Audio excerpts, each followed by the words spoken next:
ဥမင်လိုင်းကောင်တူးဖော်ရေးအလုပ်ဒီအလုပ်ကတစ်လကိုဒေါ်လာ2000ကျော်ရနိုင်ပြီမဲ့လူအများစုကတော့တပတ်တောင်ခံအောင်မလုပ်နိုင်ကြပါဘူးသူတို့ကတပ်ထုတွင်လက်သားတွေမဟုတ်ပဲဥမင်လိုင်းကောင်တူးဖော်သူတွေဖြစ်ပါတယ်မြေအောက်စီမံကိန်းတွေမှာမာကျော်တဲ့ကြောက်တုံးတွေနဲ့တွေ့တဲ့အခါတာမန်တူးဖော်ရေးစက်တွေနဲ့တူးလို့မရတော့ပါဘူးအဲ့ဒီအခါမှာ drill and split twin for ပြီးခွဲထုတ်ခြင်းနည်းလမ်းကိုသုံးကြရပါတယ်ပထမဦးဆုံးအနေနဲ့အလုပ်သမားတွေကကြောက်သားတူးစင်တွေကိုသုံးပြီးဥမင်လိုင်းကြောင်းအတိုင်းနှက်ရှိုင်းတဲ့အပေါက်တွေကိုစိတ်တွေဖောက်ရပါတယ်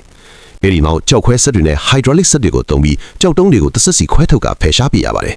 ဒါမှသာဥမင်လိုင်းကောင်တူးဖော်ရေးလုပ်ငန်းကရှေ့ဆက်နိုင်မှာဖြစ်ပါတယ်ဒါပေမဲ့ဒီလုပ်ငန်းစဉ်ကအလွန်ကိုအန်ဒီရများလာပါတယ်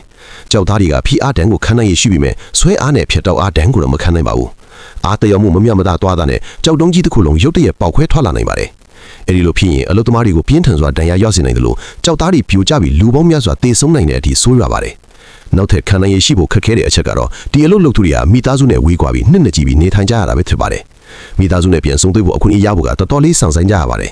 ဒါကြောင့်ဒီလိုအလုပ်မျိုးကိုလုပ်ဖို့အတွက်ဆိုရင်ခင်ဗျားကိုဘလောက်အထိအခကြေးမွေးပေးမှလုပ်မှလည်းပြီးတော့တငယ်ချင်းတို့ရောလုံနိုင်ရလားဗျာ